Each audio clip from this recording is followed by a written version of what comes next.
আবার নবীজি বুরাক করে মেরাজের উদ্দেশ্যে রওনা হবেন। সেই দিকে মসজিদে আকসার ভিতরে সকল নবীর তথা ইমাম পড়ে আমার নবীজির পিছনে নামাজ আদায় করার জন্য ইমাম তারা সমস্ত 1,24,000 মতান্তর নবীরা তারা সেখানে প্রস্তুত হয়ে আছেন। বিশ্ব নবী আসবেন, নবীজির পিছনে তারা নামাজ আদায় করবে। নবীজি মসজিদ আকসা চলে গেলেন। এখন ইমামতি কে করবি? আমার রাসূল তো হলো ইমামুল মুরসালিন, সমস্ত ইমামদের ইমাম, যার উপরে এমন কোন পাওয়ার হতে পারে না। পাওয়ার করতে ইমামুল মুরসালিন আমার নবীজি খাতামান নবীন মুহাম্মদ রাসূলুল্লাহ সাল্লাল্লাহু আলাইহি ওয়াসাল্লাম আমার নবীজি সকল ইমামের ইমাম হয়ে, সকল নবীর ইমাম হয়ে আমার নবীজি সেখানে 2 রাকাত নামাজ আদায় করেছেন। নামাজ সম্পন্ন করার পর নবীজি পিছনের দিকে ফিরে দেখি আমার নবীজির পিছনের মধ্যে দাঁড়াইয়া সমস্ত ইমাম সমস্ত নবী পয়গম্বর আবার নবীর পিছনে দাঁড়ায়া তারা জামাতে নামাজ আদায় করেছে। নবীজি নামাজ শেষ করলেন। নামাজ সম্পূর্ণ করার পর আমার নবীজি বুরাক করে প্রথম আসমানে চলে গেলেন। প্রথম আসমানে যাওয়ার পর নবীজি আমাদের আদি পিতা হযরত আদম আলাইহিস সালামের সাথে দেখা হয়েছে। দ্বিতীয় আসমানে যখন আমার নবীজি গেলেন, সেখানে যাওয়ার পর আমার নবীজি ইয়াহইয়া আলাইহিস সালামের সাথে দেখা হয়ে গেল। তৃতীয় আসমানের মধ্যে যখন গেলেন, ইদ্রিস আলাইহিস সালামের সঙ্গে চতুর্থ আসমানে ঈসা আলাইহিস সালামের সঙ্গে পঞ্চম আসমানে যখন আমার নবীজি সেখানে গেলেন, সেখানে যাওয়ার পর হারুন আলাইহিস সালামের সাথে দেখা হয়ে গেল। ষষ্ঠ আসমানে যখন গেলেন, হযরতে মূসা আলাইহিস সালামের সাথে দেখা হয়েছে। সপ্তম আসমানে আবার নবীজি যখন গেলেন, সেখানে যাওয়ার পর তিনি দেখতে পেয়েছেন আমাদের জাতির পিতা হযরত ইব্রাহিম আলাইহিস সালাম সেখানে জান্নাতি ছোট ছোট বাচ্চাদের গেনে, যে শিশু পৃথিবীতে নিষ্পাপ হয়ে ইন্তেকাল করে, এই পৃথিবীর জমিন থেকে যারা নাকি বিদায় হয়ে যায় তারা তো জান্নাতি সদস্য হয়ে যায়। তাদের দায়িত্ব হলো ফুল বাগানের ভিতরে তারা জান্নাতি ফুল বাগানে পানি দিবে। আলহামদুলিল্লাহ বলেন, আরো জোরে বলেন আলহামদুলিল্লাহ। তাদের দায়িত্বই হলো ফুল বাগানের মধ্যে পানি দিবে।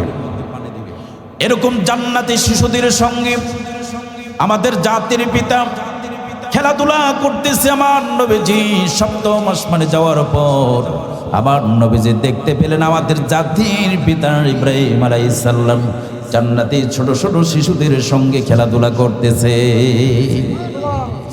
নবীজি সেখানে গেলেন, জান্নাত দেখলেন, জাহান্নাম দেখলেন, অনেকগুলা দৃশ্য আমার নবীজি সেখানে দেখলেন।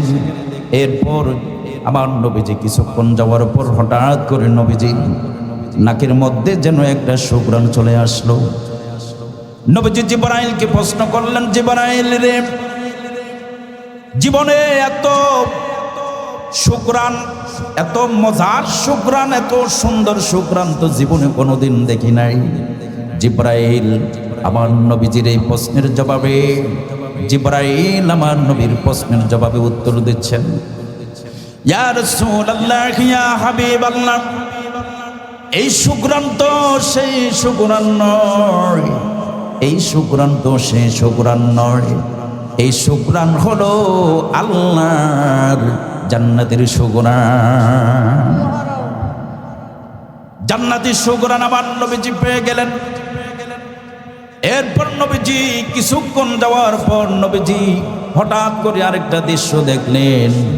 নবীজি তিনি দেখতে পাচ্ছেন এক মহিলা যেন মাথার চুলগুলো আসতে লাগলেন। মাথার চুল আস্তে আস্তে হঠাৎ করে তার মাথা থেকে চিরুনিটা মাটির মধ্যে পড়ে গেল। সেই মহিলাটা ছিল ফেরাউনের দাসী। ফেরাউনের পরিবারের মধ্যে সে কাজ করতেন, মুসলমান দিনদার মুত্তাকিন পরেশগার একজন বান্দি। চুল আসনের সময় মাথা থেকে চিরুনিটা পড়ে গেছে। চিরুনিটা পড়ার পর তিনি বিসমিল্লাহির রহমানির রহিম বলে চিরুনিটা হাতের মধ্যে তুললেন। এমন সময় দৃশ্যটা দেখতে পেলেন, ফেরাউনের কন্যা ফেরাউনের মেয়ে সে দৃশ্যটা দেখলেন। দেখার উপর তিনি রাগান্বিত হয়ে গেলেন। রাগান্বিত হয়ে তিনি বলতেছে, আমার বাবা ফেরাউনের নাম শুনলে পরে মিশর কেঁপে ওঠে। ও রাসূল আল্লাযী আরসালাহু বিল হাক্কি বাশীরাও ওয়া নাযীরা ওয়া দাঈয়ান ইলাল্লাহি বিইذনিহি ওয়া সিরাজাও ওয়া কমারাম মুনীরা। فقد قال الله تعالى في كلامه المجيد وفرقانه الحميد أعوذ بالله من الشيطان الرجيم بسم الله الرحمن الرحيم سبحان الذي أسرى بعبده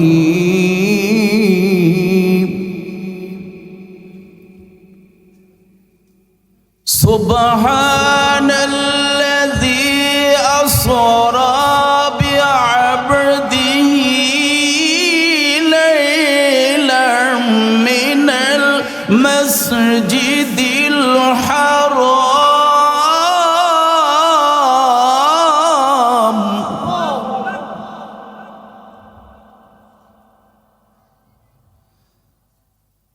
إلى المسجد الأقصى الذي باركنا حوله لنريه من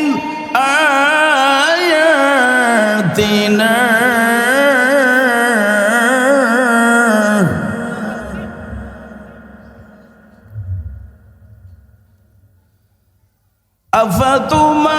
أفتمارونه على ما يرى ولقد رآه نزلة أخرى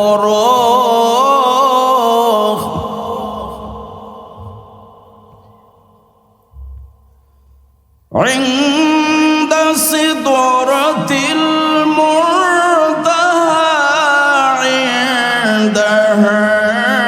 جنة المأوى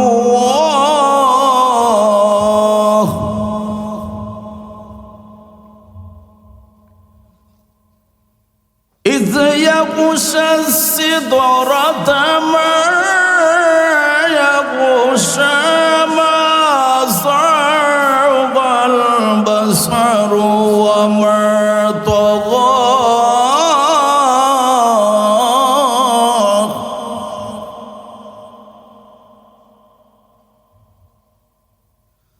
لقد رأى من آيات ربه الكبرى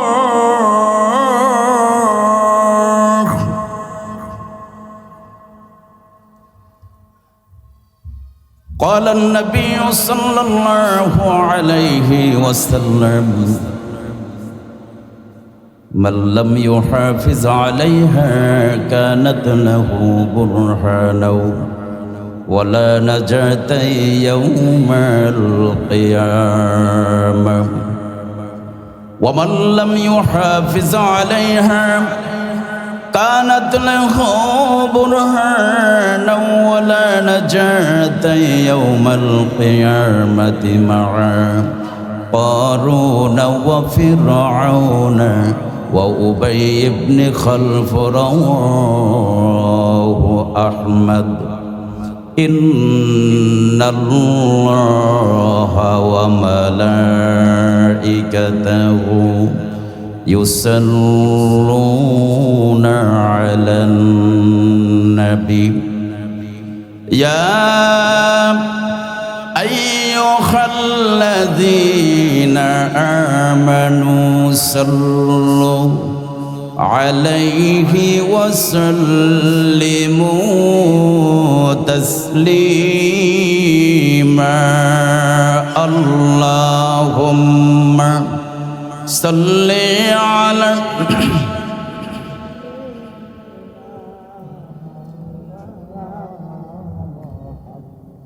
وعلى آل سيدنا مولانا মুহাম্মদ। প্রাণ খুলে জবান খুলে উচ্চ সুরে সবাই হৃদয় থেকে আওয়াজ দিয়ে করুন সুশুদ্ধ কণ্ঠে সবাই আমরা দুরূদ শরীফ পড়ব। আমরা সবাই দুরূদ শরীফ পড়তে চাই কি চাই না? জোরে বলেন, চাই কি চাই না? মাইক অপারেটর ভাইকে অনুরোধ করছি, সাউন্ডটা একটু বাড়াই দেন ভাই, প্লিজ সাউন্ডটা একটু বাড়াই দেন। আমরা সবাই রাসূল পাক সাল্লাল্লাহু আলাইহি সাল্লামকে মহব্বত করতে চাই কি চাই না? অন্তর দিয়ে না শুধু মুখ দিয়ে? মন এবং মুখ, ভিতর এবং বাহির যদি সামঞ্জস্য না হয়, ইসলামের শরীয়তের পরিভাষায় তাকে মুনাফিক বলে। আর মুনাফিকের স্থান কোথায়? যারা ওলামায়ে কেরাম আছেন তারা অবশ্যই জানতে পারেন।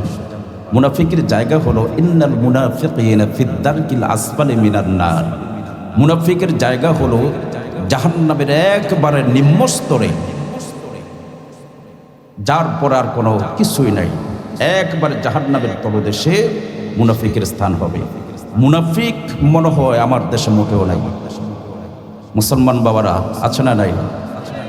প্রকাশ্য শত্রু ভালো, কিন্তু বিতর্কত শত্রু ভালো নয়। এগুলো হচ্ছে ইসলামের চিরন্ত দুশমন, কি ঠিক কিনা কো? এই জন্য রাসূল পাক সাল্লাল্লাহু আলাইহি সাল্লামের শানে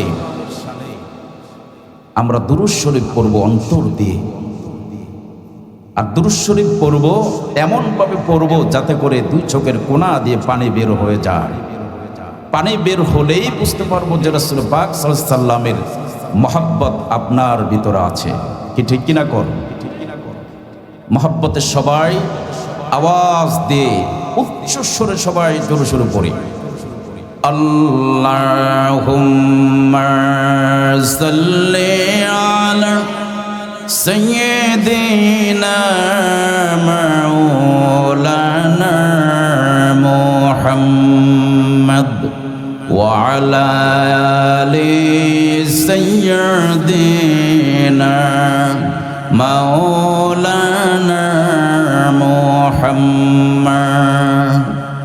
হে রাসূল তুমি যে আমার হৃদয় বাগে বুলবুল, তোমারি প্রেমে নিগর জয়, তাই তো হয়েছি বেকুল। হৃদয় বাগে বুলবুল, আল্লাহুম্মা সাল্লি আলা সাইয়্যিদিনা মাওলানা মুহাম্মদ ওয়া আলা আলি সাইয়্যিদিনা মাওলানা মুহাম্মদ। বালাগাল উলা বিকামালিহি কাশাফাদ দুজা বিজামালিহি হাসনুদ জামিউ খিসালিহি সাল্লু আলাইহি ওয়া আলি। আরবের বুকে মক্কার পরে যেথায় আমি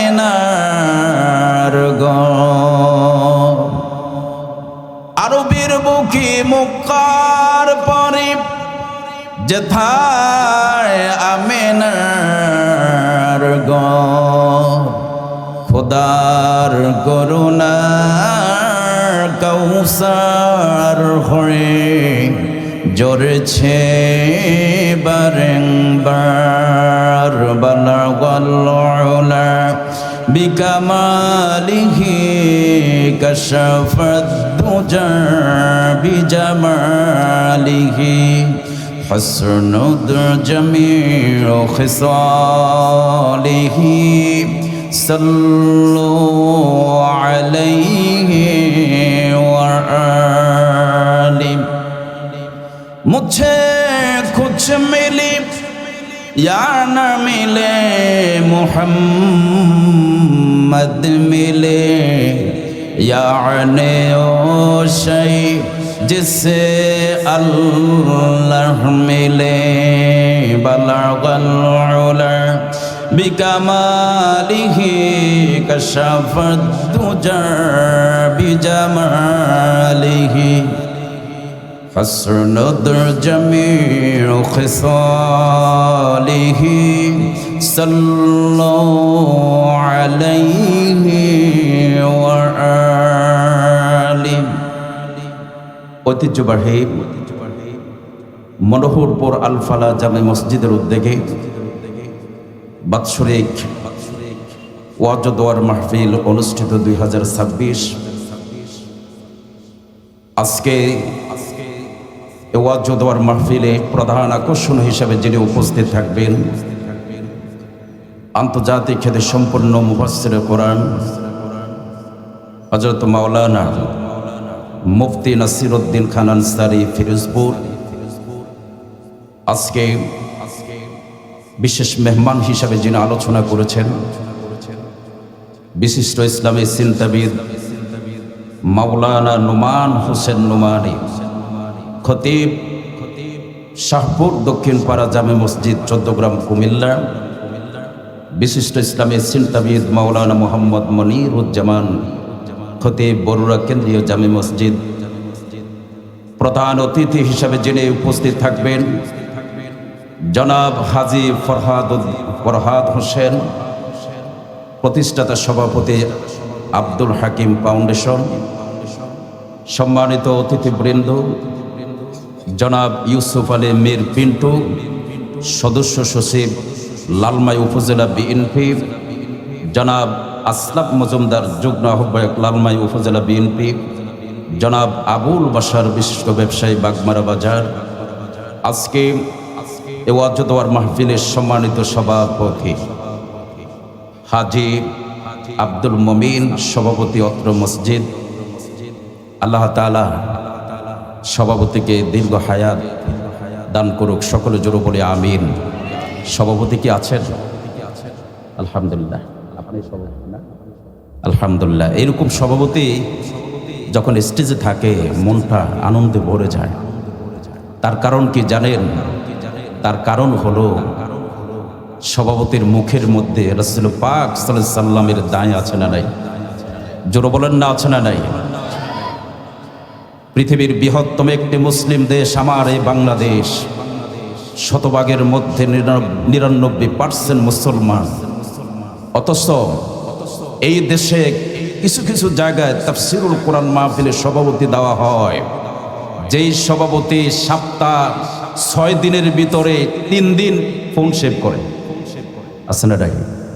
জোরে বলেন না, আছে না নাই? ক্রিম সেভ করে, মেকআপ করে, রাসূলের সুন্নত নাই, টুপি নাই, জিন্স প্যান্ট পরে, কালো সানগ্লাস পরে, এরপরে কি করে? পাশে বসে থাকে, চেয়ারের মধ্যে বসে। একটা ধর্মীয় কাজে তাফসীরুল কোরআন মাহফিলে, ঠিক কিনা কর, যেখানে মানুষ কোরআনের কথা শুনবে। আলহামদুলিল্লাহ, রাসূলের জুব্বা আছে, দাড়ি আছে, টুপি আছে, রুমাল আছে। ইসলাম কর্তৃক আমার ভাইকে পছন্দ হয়েছে, ঠিক কিনা করবে? জোরে বলেন ঠিক কিনা? একজন মাহফিলের সভাপতি যদি সপ্তাহের মধ্যে 4 দিন ফোন সেভ করে, ক্রিম সেভ করে, তাহলে সে কি করে মাহফিলের সভাপতি হওয়ার যোগ্যতা অর্জন করে? এটা আপনাদের কাছে আমার অনুরোধ থাকবে, যারা কোরআনের সাথে সম্পর্ক, হাদিসের সাথে সম্পর্ক, রাসূল পাক সাল্লাল্লাহু আলাইহি ওয়াসাল্লামের আদর্শের সাথে যাদের সম্পর্ক আছে, ইসলাম কর্তৃক ভাইদেরকে মাহফিলের সভাপতি বানাবেন। রাজি আছে কিনা বলেন? জোরে বলেন, রাজি আছে কিনা? সম্মানিত প্রিয় ভাইয়েরা, সম্মানিত সভাপতি হাজী আব্দুল মুবিন সহ আল্লাহ প্রেমিক, রাসূল প্রেমিক, কোরআন প্রেমিক, হাদিস প্রেমিক, ইসলামের জান্নাবাহী, কলমার পতাকাবাহী, দিন ইসলামের শাওর জুলবীর মুজাহিদ ভাইয়েরা, পর্দার আলে উপস্থিত থাকা মা খাদিজাতুল কুবরা রাদিয়াল্লাহু তাআলা আনহার উত্তরসূরি আম্মা জান আয়েশা সিদ্দিকা রাদিয়াল্লাহু তাআলা আনহার উত্তরসূরি সহ দোকানপাটের আমার সম্মানিত ব্যবসায়িক ভাইয়েরা, সর্বগুণের সর্বগুণান্বিতা মা এবং বোনেরা, আলোচনার সূচনায় আনুষ্ঠানিকতার মধ্য দিয়ে আমার পক্ষ থেকে আবারও সালাম। সবাই সালাম গ্রহণ করুন। আসসালামু আলাইকুম ওয়া রাহমাতুল্লাহি ওয়া বারাকাতুহু। সবাই কেমন আছেন? সবাই ভালো আছেন? আলহামদুলিল্লাহ। আল্লাহ পাক আপনাদের সকলের দোয়ায় আল্লাহ পাক আমাকেও ভালো রেখেছেন। ভালো রাখার ক্ষমতা কে? জোরে বলেন কে? এক শ্রেণীর লোকেরা বলে দেয়ার ইজ নো গড, আল্লাহ বলতে কোনো কিছুই নাই, তাদের মাথা খারাপ হয়ে গেছে। ঠিক কিনা কম? গড মানে আমার আল্লাহ, নট মানে নাই। দেয়ার ইজ নো গড, আল্লাহ যদি না থাকতো তাহলে বিনা খুঁটিতে এই আসমানকে কে টিকিয়ে রেখেছেন? গ্রহ, নক্ষত্র, গ্যালাক্সি, মিল্ক এগুলা কে সংরক্ষণ করেন? লা তাখুযুহু সিনাতুন ওয়ালা নাওম। দেয়ার ইজ নো গড, আল্লাহ বলতে কোনো কিছুই নাই, সাথে সাথে তার ঈমান চলে গেছে। ঠিক কিনা কম? সম্মানিত প্রিয় ভাইয়েরা, তাহলে আমাকে আপনাকে ভালো রাখতে পারেন কে? এই বিশ্বাস আমাদের আছে না নাই? আছে। আল্লাহ পাকের দরবার আমরা কৃতজ্ঞতা প্রকাশ করছি। নত শিরে সাগর, নগর, পাহাড়, পর্বত, কুল কায়নাতের মালিক যিনি, সে আল্লাহ তাআলার দরবার আমরা কৃতজ্ঞতা প্রকাশ করছি। সবাই আওয়াজ দিয়ে জোরে সুরে পড়ছি আলহামদুলিল্লাহ। জোরে বলি রব্বানা লাকাল হামদ হামদান কাসীরান তাইয়্যিবান মুবারাকান ফীহি। জোরে বলি ইয়া রাব্বি লাকাল হামদু কামা ইয়ামবাগি লিজালালি ওয়াজহি ওয়া আযীমি সুলতানিক। আলহামদুলিল্লাহ বলুন সবাই। কালমাতুশ শুকর আদায় করলাম সে মহান প্রভুর দরবারে, যিনি আমাকে আপনাকে জিহ্বা দিয়েছেন, যে জিহ্বার ভিতরে অসংখ্য স্বাদ আল্লাহ তাআলা দিয়ে দিয়েছেন। ঠিক কিনা কোন? আল্লাহ তাআলা অসম্ভবকে সম্ভব করার ক্ষমতা আছে না নাই? অসম্ভবকে সম্ভব করতে পারেন আল্লাহ। কিভাবে সম্ভব করতে পারেন? আপনারা তো অবশ্যই মধু পোকা ছিলেন, মনে হয় চেনেন না? অবশ্যই মধু পোকা ছিলেন। এই মধু পোকা কামড় দিলে পরে যাকে কামড় দেয় সেই বুঝতে পারে যে এটার মধ্যে কি পরিমাণ ব্যথা আছে। অথচ এই ব্যথা কর্তৃক একটি বিষাক্ত মধু পোকা থেকে আবার পৃথিবীর সবচেয়ে মিষ্টি কর্তৃক যে মধু আল্লাহ পাক মানুষদের জন্য সৃষ্টি করেছেন। এত আসতে বললেন সুবহানাল্লাহ। তাহলে বলেন অসম্ভবকে সম্ভব করার ক্ষমতা কার? আল্লাহ পাকের। প্রশংসা করব কার? আলহামদুলিল্লাহি রাব্বিল আলামিন। সমস্ত প্রশংসা সেই মহান আল্লাহ পাকের, যিনি পুরাটা জাহানের মালিক। যে আল্লাহ পাক আমাকে আপনাকে টিভির গড় থেকে, বিভিন্ন দোকানপাট থেকে, শয়তানের অসওয়াসা থেকে বাঁচিয়ে এই জান্নাতের বাগানে আসার মতন, বসার মতন সে সুযোগ সৃষ্টি করে দিয়েছেন। সে আল্লাহ পাকের দরবার আমরা আবারও পড়ছি আলহামদুলিল্লাহ। কালমাতুশ শুকর আদায় করেছে। আসুন আমরা আমাদের মূল আলোচনার দিকে চলে যাই। আলোচনার সূচনায় আমি সর্বকালের সর্বশ্রেষ্ঠ কিতাব আসমানি গ্রন্থ কোরআনুল কারীম থেকে সূরাতুল বনী ইসরাঈলের প্রথম আয়াত থেকে কিছু অংশ তেলাওয়াত করেছি। তেলাওয়াতকৃত আয়াতের তরজমা আংশিক কিছু ব্যাখ্যা খুব অল্প সময়ের ভিতরে আমি আপনাদের সামনে বুঝাই দিতে চাই। সাহায্য চাই কার? আল্লাহ পাকের ক্বালু সুবহানাকা লা ইলমা লানা ইল্লা মা আল্লামতানা ইন্নাকা আনতাল আলিমুল হাকিম। হাকিম শব্দের অর্থ হচ্ছে প্রজ্ঞাময়, যার উপরে এত বড় মহান শক্তিশালী পৃথিবীর জমিনে আর কেউ নাই। আছে কি? নাই। আল্লাহ তাআলার দরবারে সাহায্য কামনা করি আমি আমার আলোচনার দিকে চলে যাই। সবাই করুণ সুশুদ্ধ কণ্ঠে যারা পারেন আয়াতটা আমার সাথে সবাই আওয়াজ দিয়ে করুণ সুশুদ্ধ কণ্ঠে সবাই পড়ুন। আউযু বিল্লাহি মিনাশ শাইতানির রাজিম। বিসমিল্লাহির রাহমানির রাহিম। সুবহানাল্লাযী আসরা বি'আবদিহি লাইলাম মিনাল মাসজিদিল হারাম ইলাল মাসজিদিল আকসাল্লাযী বারাকনা হাওলাহু লিনুরিয়াহু মিন আয়াতিনা। জোরে বলুন আল্লাহু আকবার। আমি যে আয়াতটা আপনাদের মাঝে তেলাওয়াত করেছি, এই আয়াতের মাধ্যমে আল্লাহ রাব্বুল আলামিন কোন জিনিসকে দলিল কর্তৃক প্রমাণ করে দিয়েছেন কাফের মুশরিকদেরকে। সে মক্কা কাফের মুশরিকদেরকে আল্লাহ পাক যে বিষয় 100% শিওর দলিল পেশ করেছেন, যে বিষয়টাকে কাফের মুশরিকরা জাদু বলেছিল, যে বিষয়টাকে মক্কার কাফেরগণ আবু জেহেল, উকবা, সাইবা, আবুল আহাব থেকে শুরু করে যারা নাকি রাসূল পাক সাল্লাল্লাহু আলাইহি সাল্লামের গুরুত্বপূর্ণ সম্মানিত একটা মুজিজাকে যারা নাকি জাদু বলেছেন, বিশ্বাস করেন নাই, সে রাসূল পাক সাল্লাল্লাহু আলাইহি সাল্লামের মুজিজাকে যিনি আল্লাহ পাক কোরআন দিয়ে কাফের মুশরিকদেরকে দলিল প্রমাণ করে দিয়েছেন, সেই বিষয়কে উদ্দেশ্য করে আমি সূরাতুল বনী ইসরাঈল থেকে আয়াতটা আমি তেলাওয়াত করেছি। আপনাদের কাছে দোয়া চাই ওই আয়াতের উপরে যে বিষয়ের উপর আমি কথা বলতে চাই সেই বিষয় যাতে আমি সুন্দরভাবে আপনাদেরকে বুঝাই দিতে পারি। আল্লাহ পাক সেই তৌফিক এনায়েত করুন। সকলে জোরে বলে আমিন। সম্মানিত প্রিয় ভাইয়েরা, সম্মানিত বন্ধুগণ, আচ্ছা বলুন তো দেখি, যেই মাসে আমরা এখানে সমবেত হতে পেরেছি, আপনারা কি এই কথা বলতে পারবেন যে এই মাসটার নাম কি? জোরে বলেন না, বলতে পারবেন? পবিত্র রজব মাস। এই মাসটার নাম হলো পবিত্র রজব মাস। আগামীকালকেই পবিত্র শবে মেরাজ। যেহেতু শবে মেরাজ, সে মেরাজের উপরে কোরআন দিয়া কথা বলতে চাই, শুনতে চাই কি চাই না?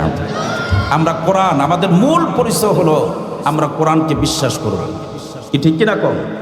কোরআন আমাদের মূল দলিল, কোরআন ছাড়া কোনো কথা বলার সুযোগ নাই।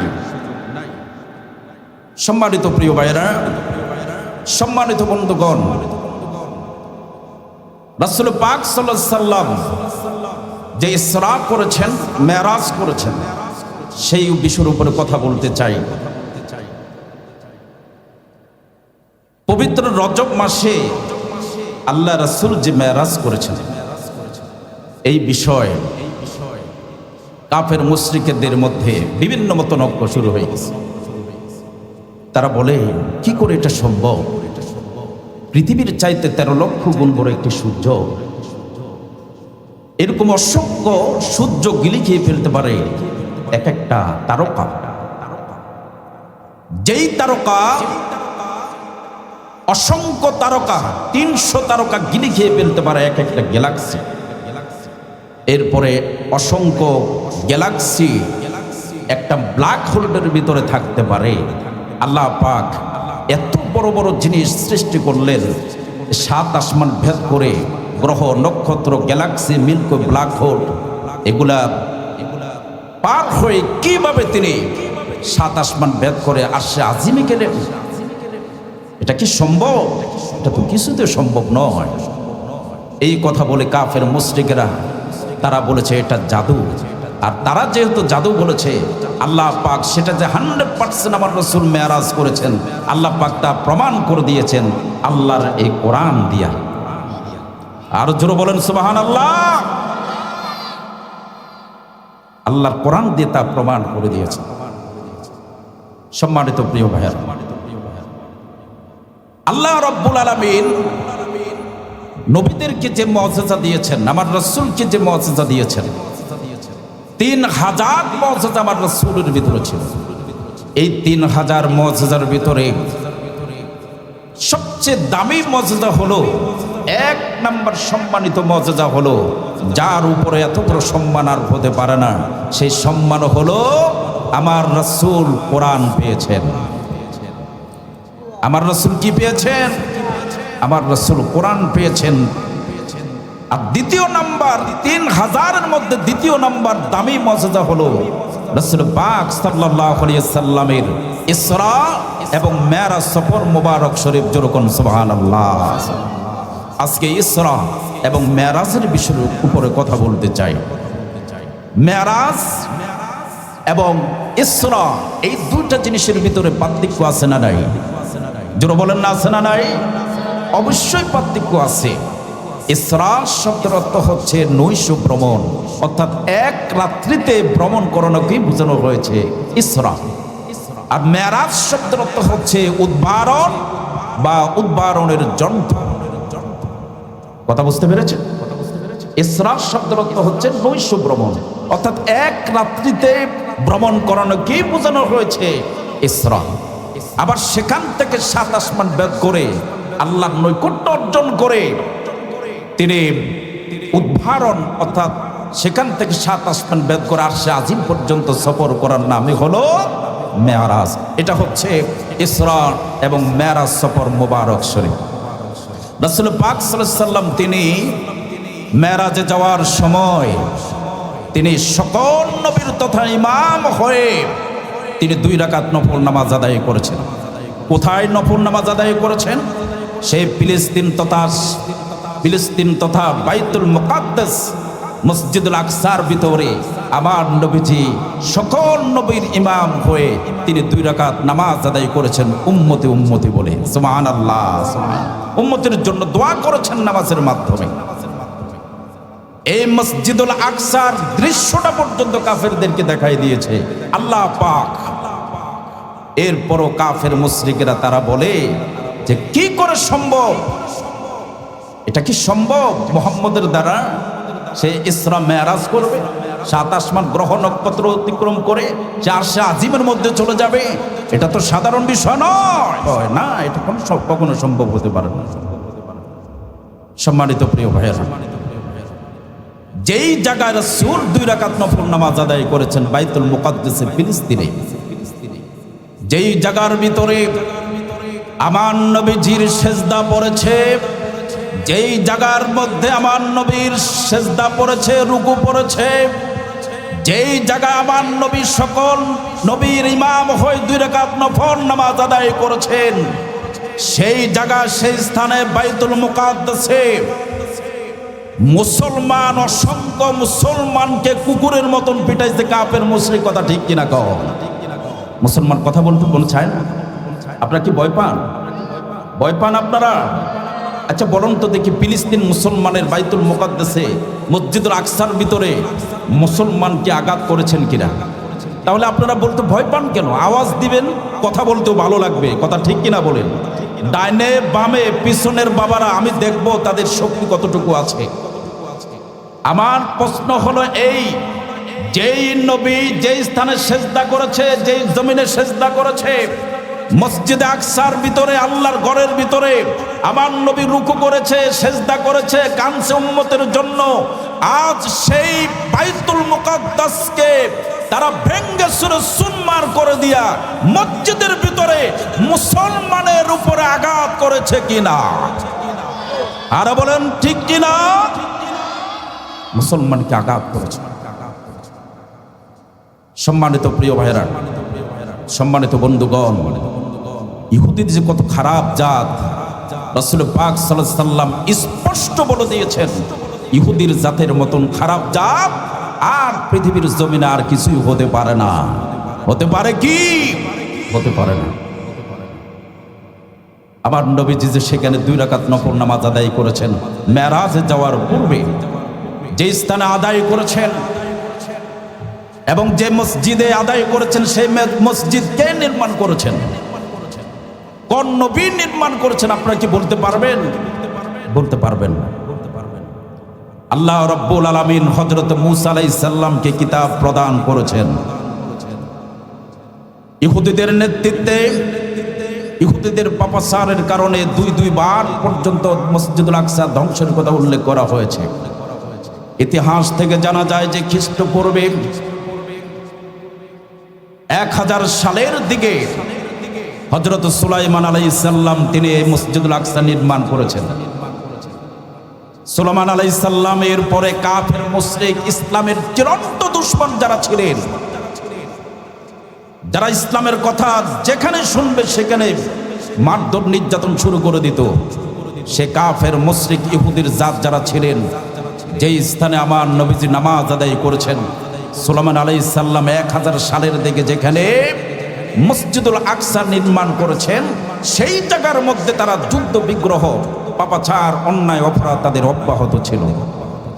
প্রায় 700 বছর পরে বেবুলনের সম্রাট নেবুকাদনেজার মসজিদুল আকসা সমলে ধ্বংস করে তাদেরকে বেবুলন নিয়ে যান। প্রায় 70 খ্রিস্টাব্দে আবার রোমান সম্রাট ভেসপাসিয়ানের সময় তার পুত্র টিটু সম্পূর্ণভাবে আবার এই মসজিদুল আকসা নির্মাণ করেছেন। বস্তুত মহান আল্লাহ রাব্বুল আলামিন আমাদের জাতির পিতা হযরত ইব্রাহিম আলাইহিস সালামকে তাওহীদের বাণী পুনরুজ্জীবিত করে দিয়েছেন। শুধু তা নয়, এবং মানব জাতির ইমাম ও নেতৃত্ব প্রদান করে দিয়েছেন। যেরকম সুবহানাল্লাহ। আজ থেকে প্রায় 450 বছর পূর্বে, খ্রিস্টপূর্বের 2 থেকে 2500 বছর আগে হযরত ইব্রাহিম আলাইহিস সালাম আমাদের জাতির পিতা। মুসলমান বাবার আওয়াজ দিয়ে সবাই বলবেন, আল্লাহ পাক আরশে আজিম থেকে দেখতে পাচ্ছে কোন লোকটা জোরে কথা বলেছে। আল্লাহ পাক খুশি হবেন যদি হক কথা আওয়াজ দিয়ে বলতে পারবেন। হক কথা যদি আওয়াজ দিয়ে বলতে পারেন, আল্লাহ পাক আপনার এই দৃশ্য আরশে আজিম থেকে দেখে খুশি হবেন। আওয়াজ দিয়ে মুসলমান কোনো ভয় করবেন না, ভয় করার কোনো কারণ নাই। আওয়াজ দিয়ে বলবেন, আমাদের জাতির পিতার নাম কি? আরে ভাই, আপনারা কি মুসলমান? আপনারা জানেন না আমাদের জাতির পিতার নাম কি? আমাদের জাতির পিতার নাম হচ্ছে হযরত ইব্রাহিম আলাইহিস সালাম। কি ঠিক কিনা কম? আমাদের জাতির পিতা হলো ইব্রাহিম আলাইহিস সালাম। এখন তো কত লোক, কত মানুষের বাবা হয়ে গেছে। যাক, ওদিকে যাচ্ছি না। স্পষ্ট কথা বলতে হবে, আমাদের জাতির পিতা হযরত ইব্রাহিম আলাইহিস সালাম, যিনি ইরাক, সিরিয়া, আরব, মিশর তৎকালীন সভ্য জগতে যিনি তাওহীদ প্রচার করেছেন। ইব্রাহিম আলাইহিস সালামের বড় ছেলে ইসমাইল আলাইহিস সালাম এবং ছোট ছেলে ইসহাক আলাইহিস সালাম, ইয়াকুব, ইদ্রিস তথা নবীদের উপর তাওহীদের বাণী পুনরুজ্জীবিত করার জন্য স্পেশাল ভাবে তাদেরকে দায়িত্ব দেওয়া হয়েছে। কি ঠিক কিনা কর? এবং যেই স্থানে তারা দায়িত্ব পালন করেছে, তাওহীদ প্রচার করেছেন, সেই স্থানটা হলো ইহুদি জাতি বলে প্রসিদ্ধ। আল্লাহ রাব্বুল আলামিন সেই জাতির উপর গজব দিয়ে সেই জাতিকে ধ্বংস করে দিয়েছে। সম্মানিত প্রিয় ভাইয়েরা, এই জন্য আমার নবী মুহাম্মদ রাসূলুল্লাহ সাল্লাল্লাহু আলাইহি ওয়াসাল্লাম তিনি মেরাজে যাওয়ার পূর্বে সকল নবীর তথা ইমাম হয়ে তিনি সেখানে 2 রাকাত নফল নামাজ আদায় করেছেন। তিনি তার উম্মতের পক্ষ থেকে বিশ্ব মানবতার নেতৃত্ব গ্রহণ করার পর তিনি মহান স্রষ্টার সান্নিধ্য গমন করেন। আমার রাসূল মেরাজ সফর মোবারক করেছেন। যাওয়ার সময় আমার নবীজি কি কি নিয়ামত দেখেছেন, তিনি সিদরাতুল মুনতাহা দেখেছেন, তিনি জান্নাত দেখেছেন, তিনি জাহান্নাম দেখেছেন, তিনি সব কিছু ভয়াবহ দৃশ্য দেখেছেন। আল্লাহর সৃষ্টি জগতের মধ্যে যা কিছু আছে, আমার নবীজি মুহাম্মদ রাসূলুল্লাহ সাল্লাল্লাহু আলাইহি ওয়াসাল্লাম তিনি সব কিছু দেখেছেন। এই বিষয় আল্লাহ পাক সূরাতুন নাজমের ভিতরে আল্লাহ পাক কি বলছেন দেখেন।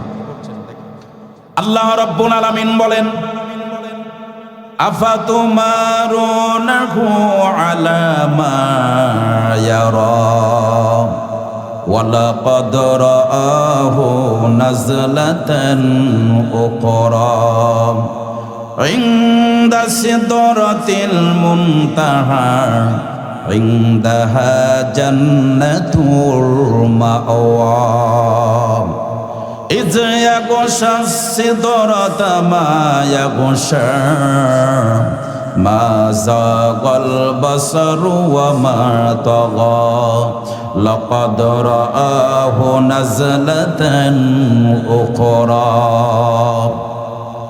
আল্লাহ রাব্বুল আলামিন বলেন, সে মুহাম্মদ রাসূলুল্লাহ সাল্লাল্লাহু আলাইহি ওয়াসাল্লাম তিনি যা দেখেছেন সেই বিষয় কি তোমরা তার সাথে বিতর্ক করতে চাও? তিনি আরেকবার দেখেছিলেন সিদরাতুল মুনতাহার পান্তবর্তী বদর বৃক্ষর নিকট, যার মধ্যে অবস্থিত ছিল জান্নাতুল মাওয়া। সুবহানাল্লাহ বলতে ইচ্ছা করে না? যার মধ্যে কি অবস্থিত ছিল? জান্নাতুল মাওয়া অবস্থিত ছিল। যখন বৃক্ষটি আচ্ছাদিত হবার তখন ছিল আচ্ছাদিত। আবার নবীজি মেরাজে যাওয়ার সময় আবার নবীজি কখনো লক্ষ্যচ্যুত হন নাই, নবীজি চিন্তিত হন নাই। তিনি তার প্রতিপালকের সমস্ত নিদর্শনগুলো দেখেছেন। তিনি আল্লাহর সব নিদর্শনগুলো দেখেছেন। এমন কোনো কিছু নাই যে আমার নবীজি দেখেন নাই। সুবহানাল্লাহ, সুবহানাল্লাহ, আল্লাহু আকবার, আল্লাহু আকবার। অথচ সেই নবীর মেরাজটাকে জাদু বলে আখ্যায়িত করেছেন মক্কা নগরীর কাফের মুশরিকেরা। আল্লাহ পাক বরদাস্ত করতে পারেন নাই। ও কাফের মুশরিক, আবার হাবিব যে মেরাজ করেছে, সূরা বনী ইসরাইলের মধ্যে তার প্রমাণ দেখ আমার হাবিব কিভাবে মেরাজ করেছে, ঠিক কিনা? সম্মানিত প্রিয় ভাইয়া, রাসূল পাক সাল্লাল্লাহু আলাইহি ওয়াসাল্লাম তিনি যে মেরাজ করেছেন সেটা 100% সেটা মিথ্যা নয়। কোরআন শরীফও সে বিষয় উল্লেখ আছে। কিন্তু তারিখটার বিষয় রাসূল কোন দিন, আমরা যে রজব মাসের 27 তারিখ আমরা যে মেরাজ করব, আগামীকালকে মেরাজ পালন করব, তারিখটা নিয়ে একটু মতনৈক্য করেছেন। কিন্তু মেরাজ যে করেছেন 100% শিওর। আমার বন্ধুগণ, আল্লাহর হাবিব সরকার দু আলম মুহাম্মদুর রাসূলুল্লাহ সাল্লাল্লাহু আলাইহি ওয়াসাল্লাম তিনি যে মেরাজ সফর মোবারক করেছিলেন, এই মেরাজের তারিখ সম্পর্কে অনেকগুলো মতভেদ পেশ করেছেন। 45 জন সাহাবী আমার নবীজির মেরাজের ঘটনা ছোট এবং বড় আকারে, নবীজির মেরাজ তারিখ সম্পর্কে অনেকগুলো মতভেদ, তারিখ সম্পর্কে অনেকগুলো মতভেদ প্রকাশ করেছেন। প্রায় 40 জন সাহাবী মতভেদ পেশ করেছেন। নবীজির মেরাজের তারিখ সম্পর্কে তাদের জানা, সেটা তাদের ভিতরে আগ্রহ ছিল সামান্য। মেরাজ একবার না একাধিকবার সংগঠিত হয়েছে। কোন বৎসর হয়েছে, কোন তারিখ হয়েছে, কোন দিন হয়েছে, কোন বৎসর, কোন মাস, কোন দিন হয়েছে, সেই বিষয়ে অনেকগুলো মতভেদ রয়েছে। প্রায় 20টার মতন মতভেদ রয়েছে। ফাতহুল বারী, উমদাতুল কারী, আল মাওয়াকিবুল লাদুনিয়া, শারহুল মাওয়াকিব ইবনে কাসির সেরা শামিয়া গ্রন্থে আমার নবীজির মেরাজ তারিখ সম্পর্কে অনেকগুলো মত পেশ করেছেন। যেরকম সুবহানাল্লাহ। কোন কোন আলেম বলছে আমার নবীজি রবিউল আউয়াল মাসে পৃথিবীর জমিনে আগমন হয়েছে। তারা বলতেছে রবিউল আউয়াল 10 তারিখ নবীজির মেরাজ হয়েছে। আবার কোন মুহাদ্দিস বলতেছে মুহররমে আমার নবীজি পৃথিবীর জমিনে আসছে, মুহররমে হয়েছে। এক একটা আলেম এক একটা ফতোয়া দিচ্ছে, কিন্তু অধিকাংশ উলামায়ে কেরাম, মুহাদ্দিস মুফাসসিরে কেরামরা নবীজির মেরাজের তারিখ সম্পর্কে অধিকাংশ উলামায়ে কেরাম একমত প্রকাশ করেছেন যে রজব মাসের 27 তারিখ আমার নবীজি মেরাজ করেছেন। এটা 100% শিওর, এতে কোনো সন্দেহ নাই, এতে বিন্দু পরিমাণ কোনো সন্দেহ নাই। অধিকাংশ উলামায়ে কেরাম এই তারিখটাকে একমত প্রকাশ করেছেন, যেটা আমরা করে থাকি।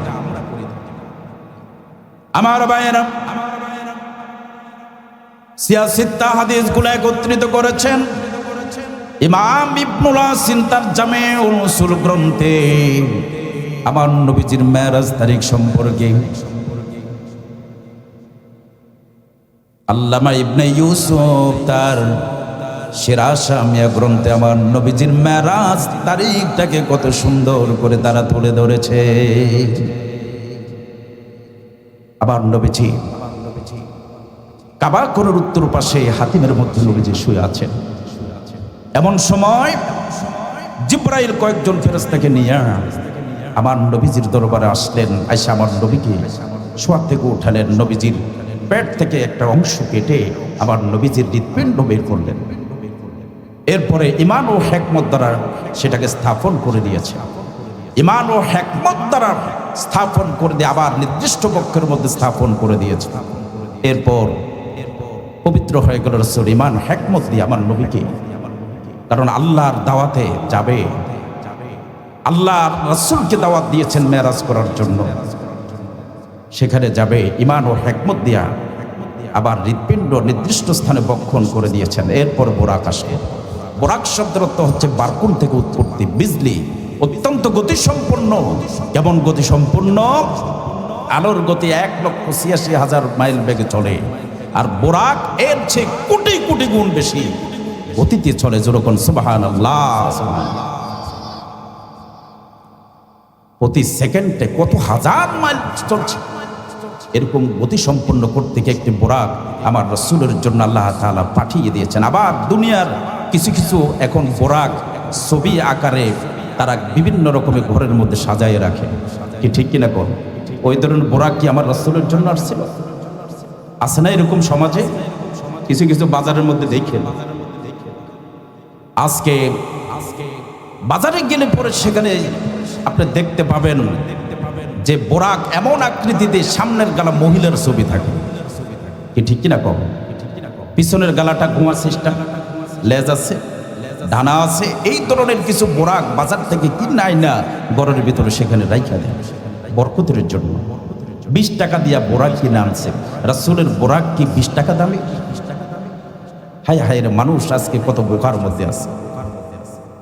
রাসূলের পাগড়ি মোবারক কিনে আনে ঘরের ভিতরে, রাসূলের জামা, রাসূলের পাগড়ি, এরকম ছবি আকৃতি, কিছু আকৃতি করে ছবি তুলে আজকে বাজার ঘাটে বিভিন্ন রকমের ব্যবসা করছে। 20 টাকা দিয়া রাসূলের পাগড়ি মোবারক কিনে আনে। রাসূলের পাগড়ির দাম কি 20 টাকা, 15 টাকা, 100 টাকা? আজকে আমরা কোথায় আছি দেখেন। গতিসম্পন্ন বোরাক আমার রাসূলের জন্য আসছে, রাসূলকে নেওয়ার জন্য। নবীজি বোরাকের মধ্যে উঠবেন, প্রস্তুত হয়ে গেলেন মসজিদে হারাম থেকে মসজিদে আকসা পর্যন্ত। সম্মানিত প্রিয় ভাইরা, সম্মানিত বন্ধুগণ,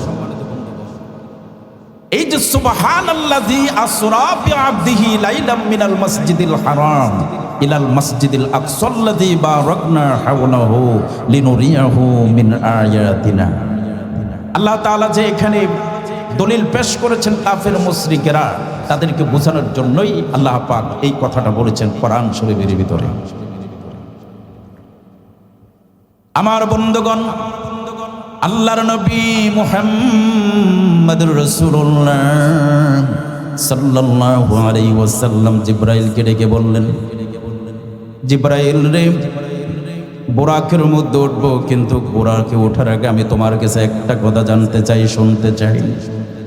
এমনি ধরনের গুনাহ মহান আল্লাহ আমার এতিম উম্মতের জন্য বানাইছিলেন। আল্লাহ পাক বলে, জিবরাইল, ও জিবরাইল, আমার বন্ধুকে এই কথা শুনিয়ে দাও, জানিয়ে দাও, আমার বন্ধু যতকাল পর্যন্ত আমি আল্লাহর দরবারে থাকবি, আরশে আজিমে থাকবে, যতকাল পর্যন্ত, যত বৎসর পর্যন্ত আমার নবীজি মুহাম্মদ রাসূলুল্লাহ সাল্লাল্লাহু আলাইহি ওয়াসাল্লাম যতকাল পর্যন্ত আমার কাছে থাকবে, যত বৎসর থাকবে, তত বৎসর আমি আল্লাহ রাব্বুল আলামিন আমার হাবিবের গুনাহগার উম্মতের দায়িত্ব আমি আল্লাহ নিজেই নিলাম। এত আস্তে বললেন সুবহানাল্লাহ, আল্লাহু আকবার। আবার নবীজি বুরাক করে মেরাজের উদ্দেশ্যে রওনা হবেন। সেই দিকে মসজিদে আকসার ভিতরে সকল নবীর তথা ইমাম পড়ে আমার নবীজির পিছনে নামাজ আদায় করার জন্য ইমাম তারা সমস্ত 1,24,000 মতান্তর নবীরা তারা সেখানে প্রস্তুত হয়ে আছেন। বিশ্ব নবী আসবেন, নবীজির পিছনে তারা নামাজ আদায় করবে। নবীজি মসজিদ আকসা চলে গেলেন। এখন ইমামতি কে করবি? আমার রাসূল তো হলো ইমামুল মুরসালিন, সমস্ত ইমামদের ইমাম, যার উপরে এমন কোন পাওয়ার হতে পারে না। পাওয়ার করতে ইমামুল মুরসালিন আমার নবীজি খাতামান নবীন মুহাম্মদ রাসূলুল্লাহ সাল্লাল্লাহু আলাইহি ওয়াসাল্লাম আমার নবীজি সকল ইমামের ইমাম হয়ে, সকল নবীর ইমাম হয়ে আমার নবীজি সেখানে 2 রাকাত নামাজ আদায় করেছে। নামাজ সম্পূর্ণ করার পর নবীজি পিছনের দিকে ফিরে দেখি আমার নবীজির পিছনের মধ্যে দাঁড়াইয়া সমস্ত ইমাম, সমস্ত নবী পয়গম্বর আবার নবীর পিছনে দাঁড়ায়া তারা জামাতে নামাজ আদায় করেছে। নবীজি নামাজ শেষ করলেন। নামাজ সম্পূর্ণ করার পর আবার নবীজি বুরাক করে প্রথম আসমানে চলে গেলেন। প্রথম আসমানে যাওয়ার পর নবীজি আমাদের আদি পিতা হযরত আদম আলাইহিস সালামের সাথে দেখা হয়েছে। দ্বিতীয় আসমানে যখন আমার নবীজি গেলেন, সেখানে যাওয়ার পর আমার নবীজি ইয়াহইয়া আলাইহিস সালামের সাথে দেখা হয়ে গেল। তৃতীয় আসমানের মধ্যে যখন গেলেন, ইদ্রিস আলাইহিস সালামের সঙ্গে। চতুর্থ আসমানে ঈসা আলাইহিস সালামের সঙ্গে।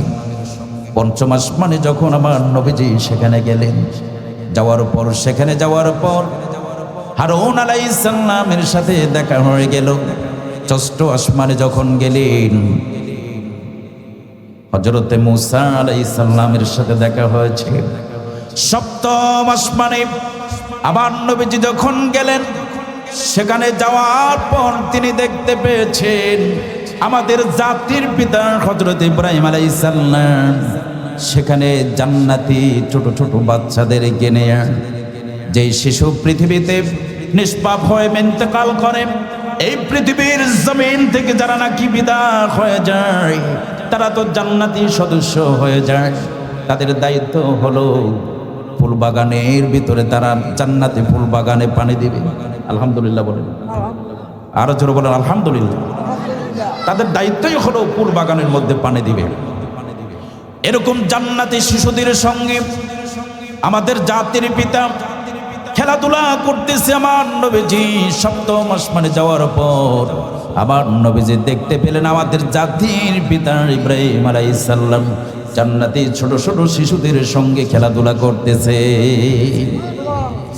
নবীজি সেখানে গেলেন, জান্নাত দেখলেন, জাহান্নাম দেখলেন, অনেকগুলা দৃশ্য আমার নবীজি সেখানে দেখলেন। এরপর আমার নবীজি কিছুক্ষণ যাওয়ার পর হঠাৎ করে নবীজি নাকের মধ্যে যেন একটা সুঘ্রাণ চলে আসলো। নবীজি জিবরাইলকে প্রশ্ন করলেন, জিবরাইল রে, জীবনে এত শুকরান, এত মজার শুকরান, এত সুন্দর শুকরান তো জীবনে কোনোদিন দেখি নাই। জিব্রাইল আমার নবীজির এই প্রশ্নের জবাবে, জিব্রাইল আমার নবীর প্রশ্নের জবাবে উত্তর দিচ্ছেন, ইয়া রাসূলুল্লাহ, ইয়া হাবিবাল্লাহ, এই শুকরান তো সেই শুকরান নয়, এই শুকরান তো সেই শুকরান নয়, এই শুকরান হলো আল্লাহর জান্নাতের শুকরান। জান্নাতের শুকরান আমার নবীজি পেয়ে গেলেন। এরপর নবীজি কিছুক্ষণ যাওয়ার পর নবীজি হঠাৎ করে আরেকটা দৃশ্য দেখলেন। নবীজি তিনি দেখতে পাচ্ছেন এক মহিলা যেন মাথার চুলগুলো আসতে লাগলেন। মাথার চুল আস্তে আস্তে হঠাৎ করে তার মাথা থেকে চিরুনিটা মাটির মধ্যে পড়ে গেল। সেই মহিলাটা ছিল ফেরাউনের দাসী। ফেরাউনের পরিবারের মধ্যে সে কাজ করতেন, মুসলমান দিনদার মুত্তাকিন পরেশগার একজন বান্দি। চুল আসনের সময় মাথা থেকে চিরুনিটা পড়ে গেছে।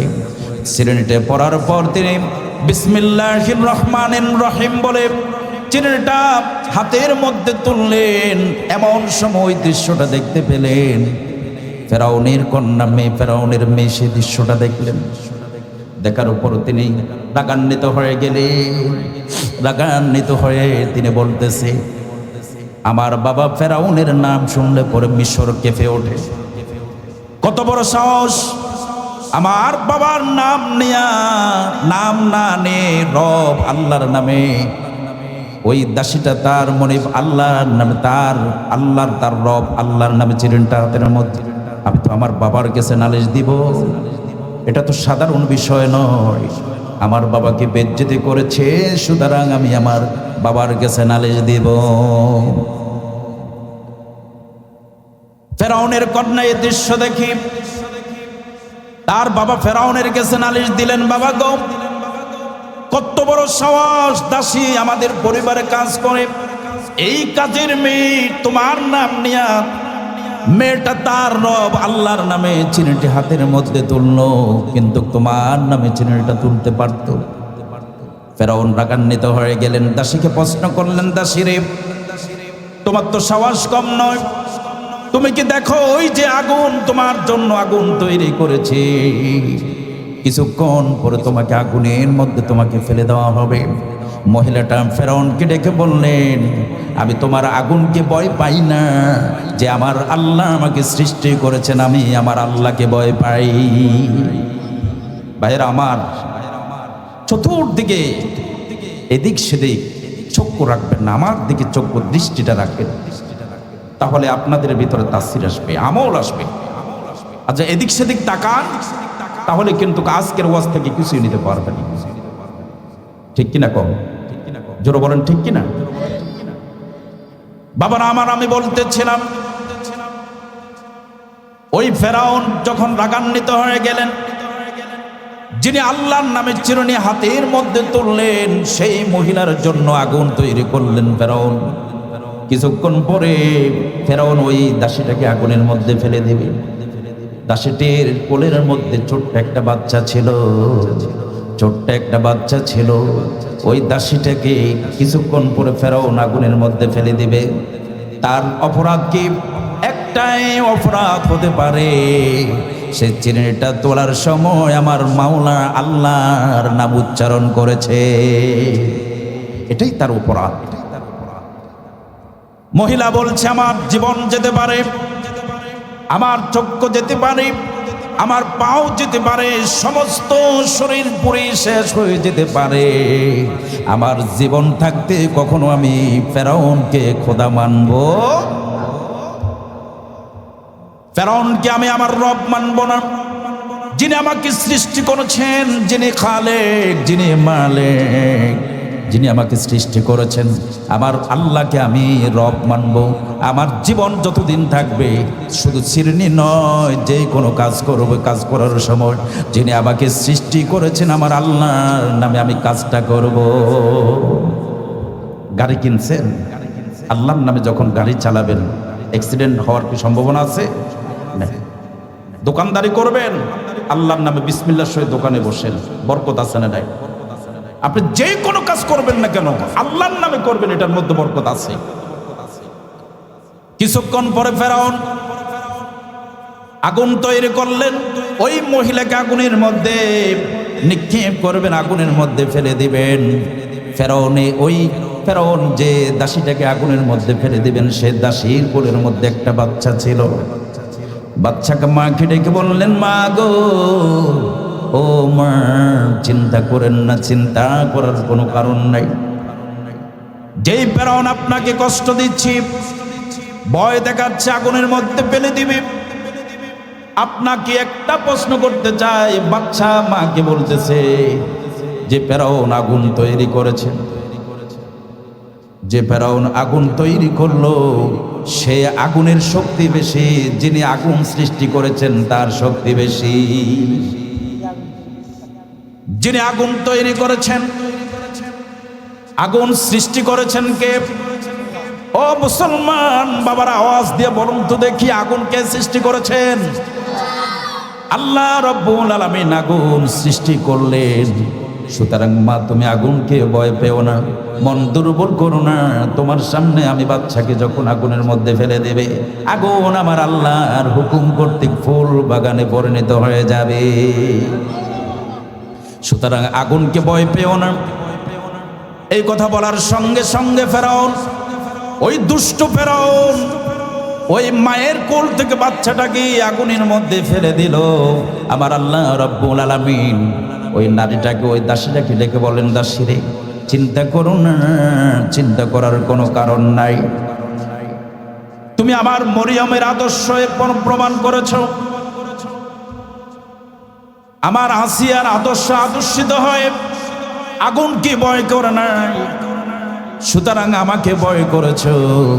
আমি আল্লাহ রাব্বুল আলামিন আসিয়ার মতন, মরিয়মের মতন, আমার প্রিয় বান্দির মতন আমি আল্লাহ রাব্বুল আলামিন তোমাকে জান্নাত দিয়ে দেব। ওই দৃশ্যটা আমার নবীজি মেরাজে যাওয়ার সময় আমার নবীজি এই দৃশ্য দেখলেন। আমার নবীজি কিছুক্ষণ যাওয়ার পর সিদরাতুল মুনতাহা যাবেন, এরপরে শুধু কুয়াশা আর কুয়াশা, যাওয়া যাবে না।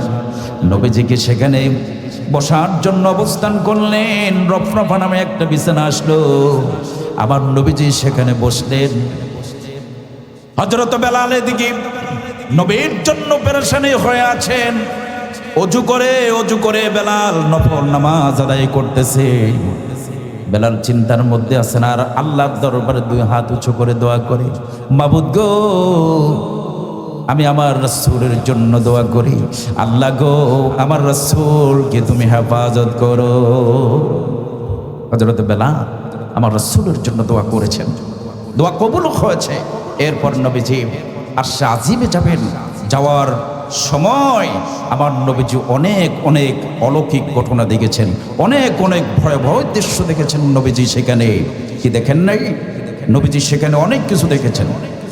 নবীজি কিছুক্ষণ পর যাওয়ার পর আমার নবীজি হঠাৎ করে একটা দৃশ্য দেখলেন।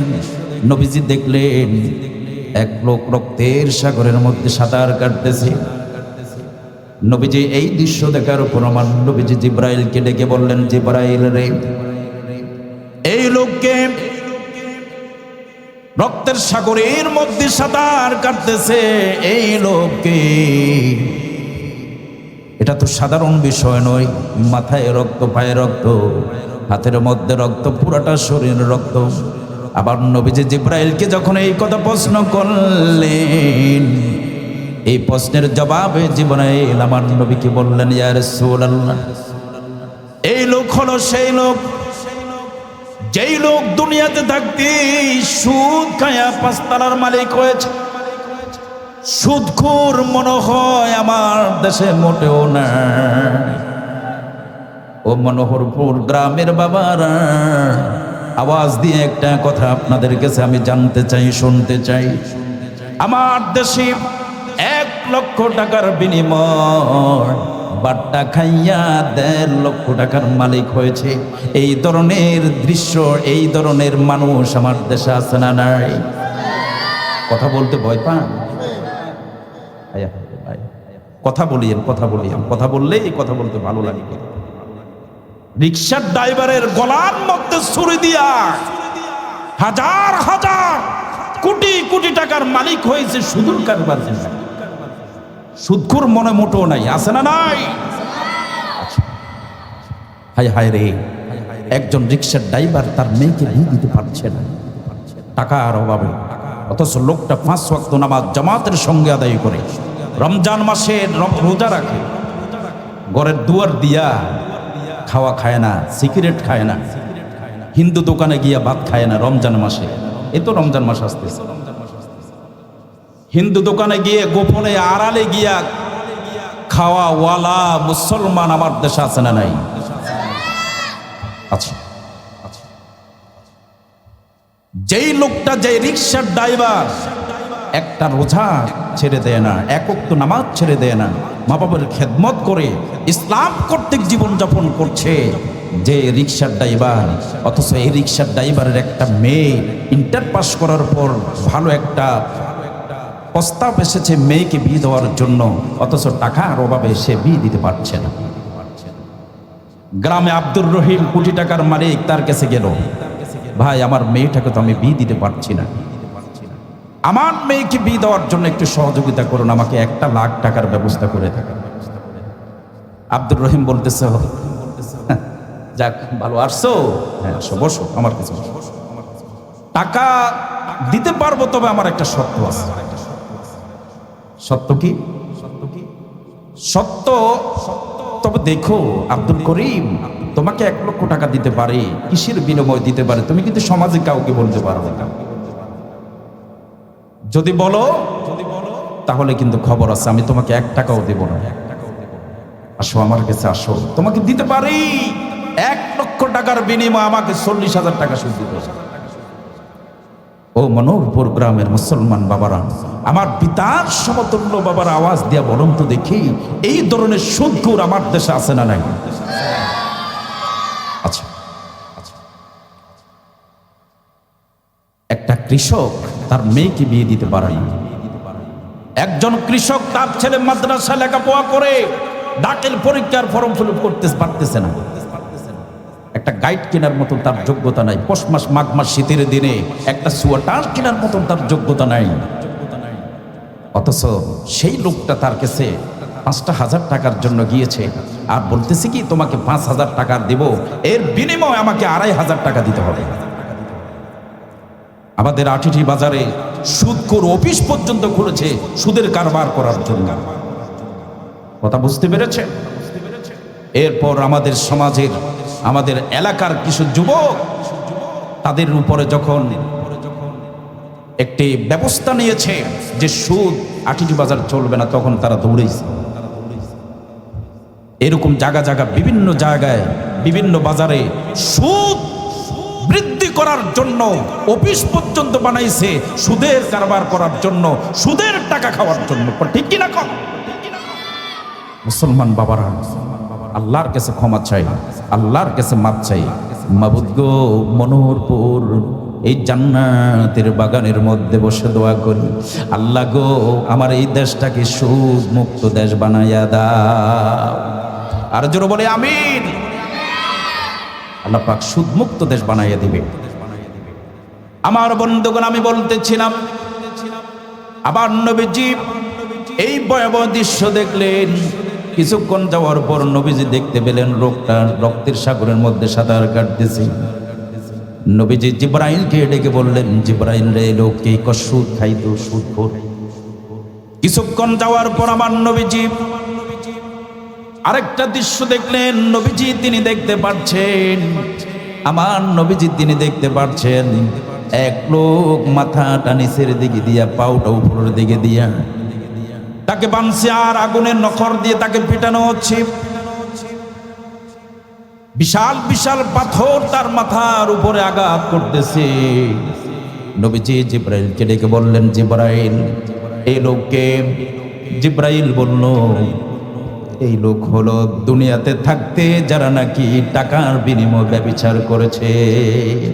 ব্যভিচার করনে বানালো, মনে হয় আমার দেশে মোটেও নাই। পিছনের বাবারা হাত তুলে বলুন তো, ব্যভিচারী আছে না নাই? হাত তুলে বলেন, হাত তুলে বলেন সবাই, আমার দেশে ব্যভিচার লোক আছে না নাই? আর জোরে বলেন, আছে না নাই? আচ্ছা, আমার বন্ধুগণ, সোমবার সকাল 10টা বাজে বিচার বসবে, রোববার রাতের 10টা বাজে কেউ যাতে না দেখতে পারে। 20,000 টাকার বান্ডুল নিয়ে বলতেছে, সর্দার সাহেব আমার পক্ষে একটু দয়া করে কথা বলিয়ে। ও মনোহরপুর গ্রামের মুসলমান বাবাদেরকে বলতে চাই, কেউ যেটা দেখে না সেটা দেখার ক্ষমতা কার? কেউ যেটা দেখে না সেটা দেখতে পারেন কে? আর সে আজিব থেকে আমার আল্লাহ রাব্বুল আলামিন সব কিছু তিনি দেখতে পাচ্ছেন, এমন কোনো কিছুই নাই। আমার আল্লাহ রাব্বুল আলামিন দেখেন না, সমাজের মধ্যে 20,000 টাকার বিনিময়ে ব্যভিচার করলেন। একটা অসহায় গরিব লোকের পক্ষে কথা না বলে 20,000 টাকার বিনিময়ে ইমানকে বিক্রি করে ফেললেন। 20,000 টাকা 10 দিন লাগবে আপনার শেষ হতে, বা 5 দিন লাগবে, কিন্তু আল্লাহর আদালতে ধরা পড়ে গেলেন। কাল কিয়ামতের দিন ওই যে রোববার 10টা বাজে 10,000 টাকা যা 20,000 টাকার ভান্ডুলটা পকেটের ভিতরে ঢোকালেন। আমার আল্লাহ পাক ভিডিও করে রাখিয়ে দিয়েছেন, এমন কোন দৃশ্য নাই আমার আল্লাহ পাক রাখেন নাই। আপনার মুখ বন্ধ থাকবে ভিডিওর মধ্যে। রোববার 10টা বাজে মনোহরপুর গ্রামে আপনি যে 20,000 টাকা খাইলেন, ব্যভিচার করলেন, ভিডিওর মধ্যে আপনাকে দেখায় দিবি। এই বিষয় সূরা জিলজালার মধ্যে কি বলছেন আল্লাহ রাব্বুল আলামিন? আল্লাহ রাব্বুল আলামিন বলেন, ফামান ইয়া'মাল মিসকালা যাররাতিন খায়রান ইয়ারা ওয়া মান ইয়া'মাল মিসকালা যাররাতিন শাররান ইয়ারা। এই দুনিয়ার জিন্দেগিতে এক বিন্দু পরিমাণ যদি বন্ধ কাজ করো, খারাপ কাজ করো, আল্লাহ রাব্বুল আলামিন সব কিছু তোমাকে দেখাইয়া দিবে। ভিডিও আকারে সব কিছু দেখতে পাবে।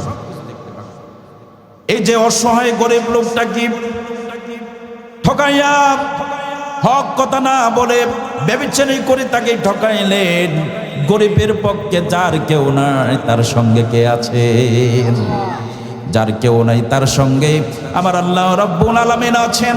সুতরাং আল্লাহ কি ওই গরিবদের কি ঠকানো যাবে না? অসহায় লোকদেরকে ঠকানো যাবে না? রিকশার ড্রাইভারের মেয়ে বিয়ে দিতে পারে না, সুদ খাওয়া যাবে না। তার কারণ রাসূল মেরাজে যাওয়ার পূর্বে ওই অলৌকিক ওই ভয়াবহ দৃশ্যগুলা আল্লাহ রাসূল সব কিছু দেখেছে, সব কিছু আল্লাহ রাসূল দেখেছে। নবীজি কিছুক্ষণ যাওয়ার পর আমার নবীজি আবার ভয়াবহ একটা দৃশ্য দেখলেন। দেখা গেল যে আগুনের নখর স্বর্ণকে পুরাইয়া তার চেহারার মধ্যে পিটানো হচ্ছে। রাসূল পাক সাল্লাল্লাহু আলাইহি সাল্লাম বলেছেন, এই লোককে? তখন জিবরাইল বলল, দুনিয়াতে পুরুষ যারা স্বর্ণ ব্যবহার করেছে, স্বর্ণের হার বুকের মধ্যে দিয়া চলছিল। কথা বুঝতে পেরেছেন? এইভাবে করে রাসূল পাক সাল্লাল্লাহু আলাইহি সাল্লাম ভয়াবহ দৃশ্য দেখলেন। আমার নবীজি মেরাজ থেকে ফিরে এসে নবীজি ঈদের নামাজে গেলেন নামাজ পড়ানোর জন্য। সেখানে গিয়ে আমার নবীজি বললেন, মা বোনেরা তোমরা যারা আছো আজকের পর থেকে তোমরা বেশি করে দান করো। আম্মা জানো হযরত আয়েশা সিদ্দিকা রাদিয়াল্লাহু তাআলা আনহা তিনি কান্নাকাটি শুরু করে দিলেন। আল্লাহর নবী কি প্রশ্ন করলেন, কেন মহিলারা জান বেশি করে দান করতো, তার কারণটা কি? আল্লাহর নবী বলেছেন, যারা নাকি স্বামীর আদেশ পালন করেন নাই, স্বামীকে অসম্মান করেছেন, ওই সমস্ত নারীদেরকে আল্লাহ নবী মেরাজে যাওয়ার সময় জাহান্নামে দেখেছে। দায়ুস মার্কা কিছু নারী আছে আমার দেশে আছে, স্বামীদেরকে ঘরের মধ্যে রেখে পার্কে গিয়া অন্য স্বামীর সাথে কথা বলে, অন্য পুরুষের সাথে কথা বলে, ফ্রি টক টাইমে এসএমএস এর মাধ্যমে অন্য পুরুষের সাথে রাত 12টা পর্যন্ত মোবাইলে কথা বলে। কি ঠিক কিনা কোন? স্বামী বিদেশে, মাথার গাম জমিনে পড়তেছে, আর নারী স্ত্রী ঘরের ভিতরে সারা রাত পর্যন্ত কথা বলতে বলতে ফজরের নামাজের আজান হয়ে গেল। মোবাইলটা রাইখা ঘুমাইসে গেছে, ফজরের নামাজ তো নাই, দিনের 12টা বাজে ঘুম থেকে উঠছে। ঠিক কিনা কোন জোর বলেন, ঠিক কিনা? স্বামীর খেদমত, স্বামীর আনুগত্য তার ভিতরে ছিল না, স্বামীকে অসম্মান করেছে বিদায় সে মেরাজে যাওয়ার সময় আমার নবীজি ওই দৃশ্যটা দেখলেন। ওই সমস্ত নারীরাই সবচাইতে বেশি কি জাহান্নামের মধ্যে আছে। নবীজি এরপরে আরশে আজিমের ভিতরে ঢুকবে। যাওয়ার সময় আমার নবীজি জুতা মোবারক খুলতে লাগলেন। আল্লাহ রাব্বুল আলামিন তার রাসূলকে ডেকে বললেন, ইয়া রাসূলুল্লাহ, ইয়া হাবিবাল্লাহ, জুতা খুলবেন না। জুতা খোলার কোনো কারণ নাই, তার কারণ হলো তামাম পৃথিবী 18,000 মাখলুকাত, তামাম পৃথিবী যদি এক পাল্লা দেওয়া হয় আর আপনার জুতা মোবারক যদি এক পাল্লা দেওয়া হয়, তামাম পৃথিবীর চাইতো আপনার জুতা মোবারকের দাম আরো অনেক বেশি। যেরকম সুবহানাল্লাহ, তামাম পৃথিবীর চাইতো আরো দাম বেশি আপনার জুতা মোবারকের। আপনি জুতা খোলেন কেন? ইয়া রাসূলুল্লাহ, আসুন সরাসরি আমার সামনে চলে আসলেন। আমার নবীজি এই যে আমরা যেভাবে কথা বলতেছি, সভাপতি সাহেব যেমন আমার পাশে বসে আছেন, যতটুকু দূরত্ব আমার রাসূল সেইভাবে আল্লাহ রাব্বুল আলামিনের সাথে আরশে আজিমের ভিতরে বসে সরাসরি কথা বলতেছে। এত আস্তে বললেন সুবহানাল্লাহ, আল্লাহু আকবার, আল্লাহু আকবার। হযরতে মূসা আলাইহিস সালাম আল্লাহর সাথে কথা বলার জন্য অনেক আশা করেছেন, অনেক সাধন করেছেন, অনেক সাধন করেছেন। আল্লাহ পাক বলে, মূসা তুমি কথা বলবা? হ্যাঁ বলবো। আসো তুর পাহাড়ে আসো। তুর পাহাড়ে গেলেন, 70টা পর্দার একটু পাওয়ার দিছে, তুর পাহাড় জ্বলে পরিসুরমার হয়ে গেছে, কথা বলতে পারেন নাই। ইয়া রাসূলুল্লাহ, মূসা তো আমার সাথে কথা বলেন নাই, আপনি কথা বলতে পারেন নাই, আপনি তো আমার সরাসরি আমার সামনে বসে আছেন, আপনার মনটা দুর্বল কেন? 27 বছর চলে গেল মাঝখান দিয়া। আল্লাহর হাবিব বলতেছি, আবার আমার আল্লাহ পাক তার হাবিব কি কথা বললেন, বন্ধুর বাড়িতে গেলে কত কিছু নিয়ে যায়। আজ আমার হাবিব আমার দরবারে আসলো, আমার জন্য কে নিয়ে আসলো? আল্লাহর হাবিব মুহাম্মাদুর রাসূলুল্লাহ সাল্লাল্লাহু আলাইহি ওয়াসাল্লাম বললেন, আত্তাহিয়াতু লিল্লাহি ওয়াস-সালাওয়াতু ওয়াত-তাইয়্যিবাত।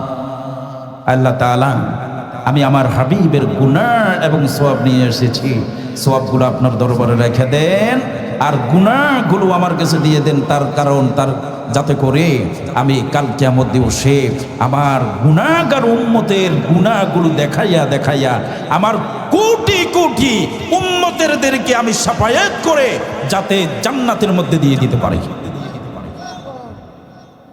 আল্লাহু আকবার, আল্লাহু আকবার। আপনাদের ইচ্ছা।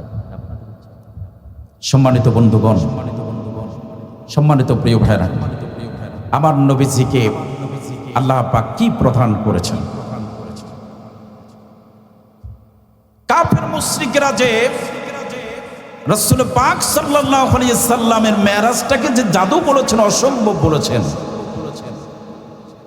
এই দিকে রাসূল এক রাতের ভিতরে কি করে 7 আসমান ভেদ করে আল্লাহর নৈকট্য লাভ করেছেন, আবার পুনরায় এসে রাতের ভিতরে ফজরের নামাজ আদায় করেছেন। কাফের মুশরিকরা আবু জেহেল বলতেছে, এটা তো একটা বদ্ধ পাগল, কি করে সম্ভব? সেটা আবু জেহেল বিশ্বাস করতেছেন। তখন আবু বকর সিদ্দিক রাদিয়াল্লাহু তাআলা আনহুকে ডাকলেন। আবু বকরকে যখন আমার নবীজি ফজরের নামাজ পড়ে মেরাজের ঘটনাগুলো শোনাইলেন, আবু জেহেল বলতেছে এটা জাদু। আবু বকর বলতেছে, ইয়া রাসূলুল্লাহ, আপনি যাই বলতেছেন সব কিছু 100% শিওর। জোরকন সুবহানাল্লাহ, সুবহানাল্লাহ।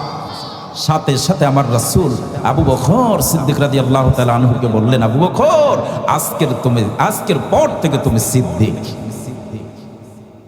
আজকের পর থেকে তুমি কি? আবু বকর সিদ্দিক। রাসূলের মেরাজটাকে বিশ্বাস করার কারণে আবু বকর কি হয়ে গেল? সিদ্দিক উপাধি পেয়ে গেল। সুবহানাল্লাহ, সুবহানাল্লাহ। আমার দেশে যখন অন্য দেশের কোনো প্রধানমন্ত্রী যখন আমার দেশে আসে, তখন দেখেন আমার দেশের সরকার বিভিন্ন রকমের বহু আয়োজন করে এবং বহু প্রোগ্রাম করে যে আরেক দেশ থেকে একজন প্রধানমন্ত্রী আসবে, তখন দেখা যায় যে রাস্তা, এরপর ট্রাফিক, বিভিন্ন রকমের এগুলা পরিষ্কার করার জন্য প্রশাসন কর্তৃক তাদেরকে দায়িত্ব দিয়ে থাকে। ঠিক কিনা কোন? এখন প্রধানমন্ত্রী আমার দেশে আসবে, বিমান থেকে নামবে, তবে সংবর্ধনা দিবে, লাল গালিচা দিবে। তার জন্য দুনিয়ার একটা মানুষের জন্য যদি একটা প্রস্তুতি গ্রহণ করা, এটা যদি ক্ষণিকের মধ্যে যদি সম্ভব হতে পারে, আমার নবীজি মেরাজে যাওয়ার সময় যে পানি দিয়ে উজু করলেন, এখানে 27 বছর চলে গেল, এক রাতের ভিতরে বোরাক করে এই সময়ের ভিতরে কত বছর চলে গেল। আবার নবীজি আসছে আজিম থেকে ফিরে এসে দুনিয়াতে এসে দেখা যায় যেই পানি ওই পানি রয়েছে। সুবহানাল্লাহ বলবেন না? একটা দুনিয়ার প্রধানমন্ত্রীর জন্য যদি ক্ষণিকের সময়ের ভিতরে যদি সম্ভব হতে পারে, আমার নবী যে মেরাজ করেছেন, এটা কার নির্দেশ? এটা কার দাওয়াত? দুনিয়ার মানুষ যদি এত সহজে করতে পারে, যিনি 7 আসমানের মালিক, 7 জমিনের মালিক, গ্রহ নক্ষত্র গ্যালাক্সি মিল্ক ব্ল্যাক হোলের মালিক আমার আল্লাহ, যিনি তামাম দুনিয়া সৃষ্টি করেছেন, সে আল্লাহ কি ক্ষণিকের মধ্যে রাসূলকে মেরাজ করাবার ক্ষমতা আছে না নাই? আরো জোরে বলা আছে না নাই? রাসূল আল্লাহ রাব্বুল আলামিন পারেন অসম্ভবকে সম্ভব করতে। আলোচনার প্রথমেই কিন্তু আমি কথাটা বলেছিলাম, তার কারণ আমার নবী আল্লাহ রাব্বুল আলামিন হলো সকল জিনিসের উপরে ক্ষমতাবান। তার প্রমাণ আল্লাহ পাক সূরা মুলুকের 1 নম্বর আয়াতেই বলে দিয়েছেন। আল্লাহ রাব্বুল আলামিন বলেন, তাবারাকাল্লাযী বিয়াদিহিল মুলকু ওয়া হুয়া আলা কুল্লি শাইইন কাদির। সকল বরকত মহিমা সেই মহান আল্লাহ রাব্বুল আলামিনের, রাজত্ব যার হাতের মুঠে। ওয়া হুয়া আলা কুল্লি শাইইন কাদির, যিনি সকল জিনিসের উপরে ক্ষমতাবান। সকল জিনিসের উপরে ক্ষমতাবান কে? যারা বলেন কে? আল্লাহ পাক। সে ক্ষমতা কর্তৃক আমার আল্লাহ পাক এই সংক্ষিপ্ত সময়ের ভিতরে তার হাবিবকে মেরাজ করে দিয়েছেন। এরপর 50 ওয়াক্ত নামাজ প্রদান করেছেন। শুধু নামাজের জন্য আল্লাহ রাসূল উম্মতের জন্য মেরাজ করেছেন, সেটাই সীমাবদ্ধ নয়। আলহামদুলিল্লাহ, আজকের মাহফিলের সম্মানিত প্রধান আকর্ষণ আন্তর্জাতিক খ্যাতি সম্পন্ন মুফাসসিরে কোরআন হযরত মাওলানা মুফতি নাসির উদ্দিন খান আনসারী ফিরোজপুর থেকে আমার ভাই বহু কষ্ট করে এখানে আপনাদের মাঝে এসেছেন। আলহামদুলিল্লাহ বলি সবাই, যারা বলেন আলহামদুলিল্লাহ।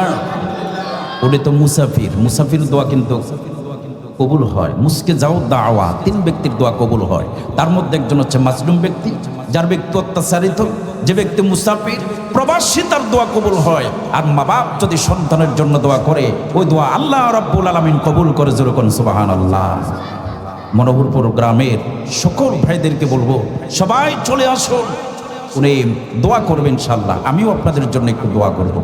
সম্মানিত প্রিয় ভাইয়েরা, তো আমি বলতেছিলাম আমার নবীজি মেরাজ থেকে শুধু নামাজ এনেছেন সেটাই সীমাবদ্ধ না? সেটাই সীমাবদ্ধ নয়।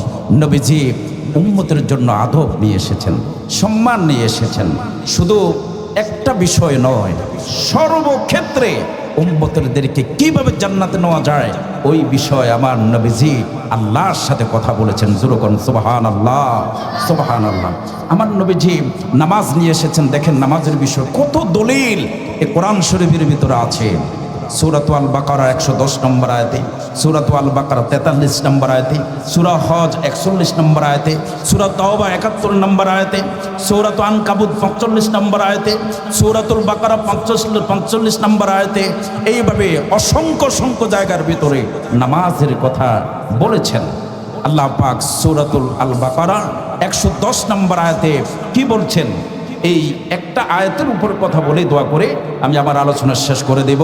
বক্তা প্রধান আকর্ষণকে বসিয়ে রেখে আলোচনা করা আদবের খেলাফ হবে। ঠিক কিনা কর? যারা বলেন ঠিক কিনা? আর সবচেয়ে মূল কথা হলো প্রধান বক্তার উপর একটা আকর্ষণ, স্পেশালিটি ভাবে একটা আকর্ষণ থাকে, কি ঠিক কিনা কম? আমি যতই ভালো কথা বলবো আপনাদের কাছে ভালো লাগবে না, সুতরাং আমি আমার আলোচনা সংক্ষিপ্ত করার জন্য চেষ্টা করব।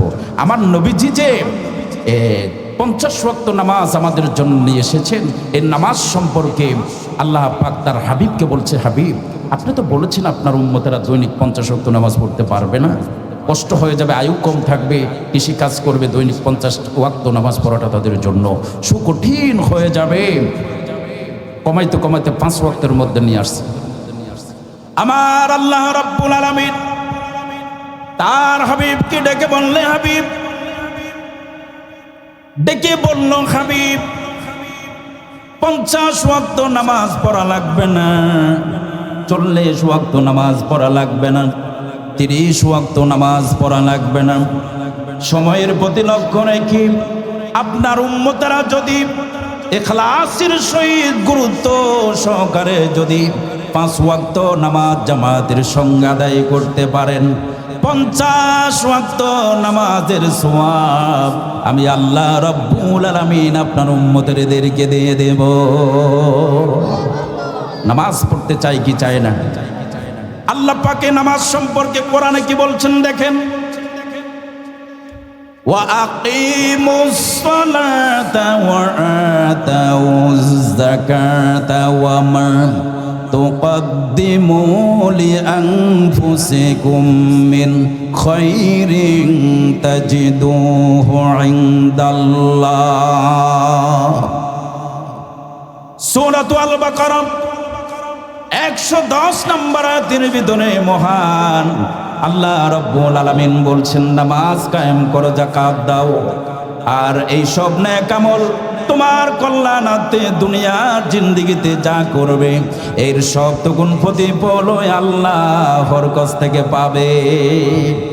আমার ভাইয়েরা, আবুল কালাম আজাদ বাশার সাহেব, মাওলানা আব্দুল্লাহ আল আলামিন ভাই, জহিরুল ইসলাম আল জাবিরি ভাই, কামরুল ইসলাম সাইদ আনসারী সাহেব, আজ পর্যন্ত আল্লামা দেলোয়ার হোসেন সাইদি 50 বছর তাফসীর করেছে। আজ পর্যন্ত কি এই আইনটা প্রতিষ্ঠিত হয়েছে যে নামাজ না পড়লে পরে আইনের আওতায় নিয়ে যাবে, এই ধরনের দৃশ্য কি আমার দেশে এখনো পর্যন্ত হয়েছে? কে বলতে পারবেন হয়েছে? কিন্তু এই আইনটা যদি সংসদ ভবন কর্তৃক যদি হতো, তাহলে আমার দেশে, পৃথিবীর বৃহত্তম মুসলিম দেশে বেনামাজি খুঁজে পাওয়া যেত। কি ঠিক কিনা কম? জোরে বলেন ঠিক কিনা? একটা ভোট দেওয়া হয়, এটা কিন্তু একটা স্পেশাল ভাবে একটা আমানত। আপনার এই ভোটের মাধ্যমে একটা লোক সুদ খাবে, আপনার ভোটের মাধ্যমে আপনার একটা লোক দুর্নীতি করবে, আপনার ভোটের মাধ্যমে যৌতুককে প্রতিষ্ঠা করবে, আপনার ভোটের মাধ্যমে সমাজে দুর্নীতি ব্যভিচার প্রতিষ্ঠা হবে। আপনার এই ভোট দেওয়ার কারণে কাল কিয়ামত দিবসে আপনাকে জবাব দিতে হবে। কি ঠিক কিনা কর? আরে ভাই কথা বলেন না কেন, ভয় পান? ঠিক কিনা? আর আপনার ভোটের মাধ্যমে যদি পার্লামেন্ট কর্তৃক, আইন কর্তৃক যদি নামাজ প্রতিষ্ঠা হয়ে যায়, তাহলে এই ভোটের মাধ্যমে আল্লাহ জান্নাতে যেতে পারবে। ঠিক কিনা কন? আল্লাহ জান্নাতে যেতে পারবে। এটা আপনার আমানত। আপনি ইচ্ছা করলে আপনার একটা ভোটের বিনিময় প্রধানমন্ত্রী হয়, পুরোটা দেশ তার হাতের মধ্যে চলে আসে। কথা ঠিক কিনা কম? শুধু একটা ভোটের কারণে, আপনার একটা ভোটের কারণে পুরোটা দেশ ইচ্ছা করলে আল্লাহর কোরআনের হয়ে যেতে পারে। কথা বাস্তব কিনা? শুধু একটা ভোটের কারণে। এদিকে একটু খেয়াল রাখবেন। ইসলাম কর্তৃক জীবন যাপন করবে, যেই লোকের মধ্যে কোরআনের আলো আছে, যেই লোকের মধ্যে হাদিসের আলো আছে, যেই লোকের মধ্যে রাসূলের আদর্শ আছে, যেই লোকের মধ্যে নামাজ আছে, হক আছে, যাকাত আছে, অন্যায় অপরাধ মুক্ত জীবন যাপন আছে, যেই লোকের মধ্যে, ওই লোকটাকে আপনি পছন্দ করবেন। আপনার পছন্দ করার কারণে আপনি জান্নাতে যেতে পারবেন। আল্লাহ পাক আমাদের সকলকে কবুল করুক। সকলে জোরে বলেন।